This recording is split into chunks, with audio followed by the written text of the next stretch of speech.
Yo, what's going on, guys? Pepperbelly here, and I'm bringing you some Need for Speed Shift. Look at that sexy Lamborghini. Look at that car. I am driving that car, and I win the race in this car. So hell yeah, motherfucker. Takes zero skill. All I'm doing is driving around a fucking track, turning left all the time, and that's how I win the race. And anyway, I'm going to talk a little bit about the game, and I'll talk about a little bit of my gameplay. Mostly in my next race. I have 2 races going on in this video because the races were short, so I put 2 together. And these are online races, by the way, so it's not single player. I am actually racing against actual people, so they should be ashamed that I pwned them, because, you know, I'm not the best race car driver ever, and I'm pretty sure there are guys out there that are better than me, but I have yet to see them. So, challenge any one of you out there who sees me. I will challenge you into a race. Actually, fuck it, I don't really care. But anyway, so Need for Speed Shift. Now, there's been a lot of Need for Speed games in the past. My favorite one, personally, was Underground 2, and, well, Most Wanted Underground 2 to me are on par. They're both fantastic games. I was in love with those games, and I never really liked the idea of Need for Speed going to becoming a realistic racing game, going into a sim-type fashion, and then having actual real racetracks and whatnot that you race on.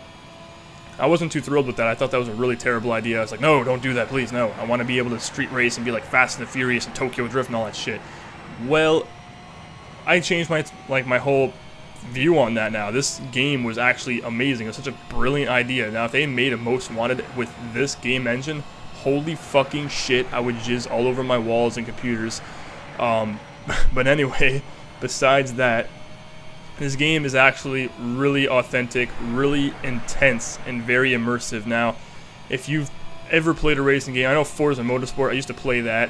I never thought that game was, like, exhilarating or fun or fantastic in any way. I thought that game was just very mediocre and whatever. It was a very realistic game. Same with Project Gotham Racing and Gran Turismo 5. They're all racing games. They're all, like, more realistic than some of the others. However, I never thought it was actually immersive and intense. Like, driving cars around, it felt like you were just moving so subtly left and right, turning casually. Like, there's no real driving immersive elements. This game, you're in the cockpit view, which is very, very detailed from every single car. There's a Porsche in this game that a cousin of my family owns. Well, one similar to it. I'm not going to get into the details with that because I'm not trying to show off in any possible way, but he managed to get a Porsche recently. Proud of him for doing that. And it's a very rare car. And then I saw a very similar model, and I looked at the inside, compared them, and they're very, very fucking close to details. How detailed they made the cockpits in this game. They're flawless. They're really, really close. They're on the spot. They're absolutely amazingly done. Now, the helmet cam, and by helmet cam I mean first-person aspect, moving your head around and getting, I was about to say getting shot up. I mean going through G turns and all that crap, simulating the G's on your character's head is very, very well done. So I thought this game is very intense and very immersive. I already said that, but I'm just trying to get that point across because I've never experienced getting butterflies and playing any video game in my entire life besides this.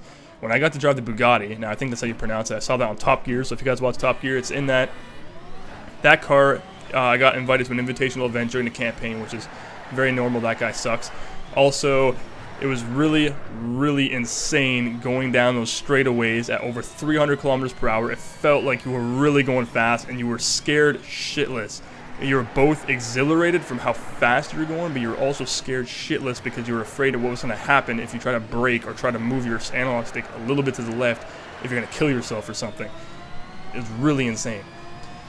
As for the driving physics for every single car, they are, well, I've never gotten to drive a Lamborghini in my life. I've never gotten to drive a Porsche, I've never gotten to drive a Aston Martin or any of that crap.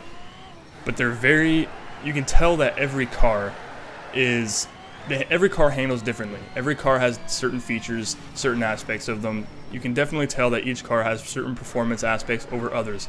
Now, I've heard in real life, for example, the Camaro SS, 2010, 2011, whichever one you think, probably 2010, that the Camaro SS has a terrible turning radius. Now, you actually experience that in this game. Now, I'm not saying if it's actually true, if it's actually fact or anything, but I've noticed personally myself, trying to go around corners, I have to slow down significantly more per turn. Simply because the turning radius isn't as powerful, isn't as wide as most cars in this game, like, say, the Scion, which is a Tier 1 car. but has ridiculously good turning radius. It's the Aston Martin, which is a very, very smooth car to drive. Doesn't have top speeds that like most of the cars like Lamborghinis, but it does have a fantastic smooth transition from corner to corner. Lamborghini, like the car I'm driving here, this is maxed out. I got the works on it, which is apparently like the highest configuration model upgrading you can possibly do to any car in the game. It's only possible on certain cars too, but I got it on this, I got it on my Camaro, I got it on a whole bunch of my cars. I even got myself a Nissan for shits and giggles, which actually looks really, really nice now. It's probably my favorite looking car in my collection, but it's definitely not the best in performance. Now, the Nissan, like I said, has a great turning. It drifts very easily, actually. You can go into corners and drift it around. Every car has a really, really detailed tuning that you can possibly do. Now, unfortunately, the video is coming to an end, so I can't really have to wrap this up. But the tuning you can do with each car is very, very substantial, and the fact that you can change tire pressure and suspension and almost every little aspect.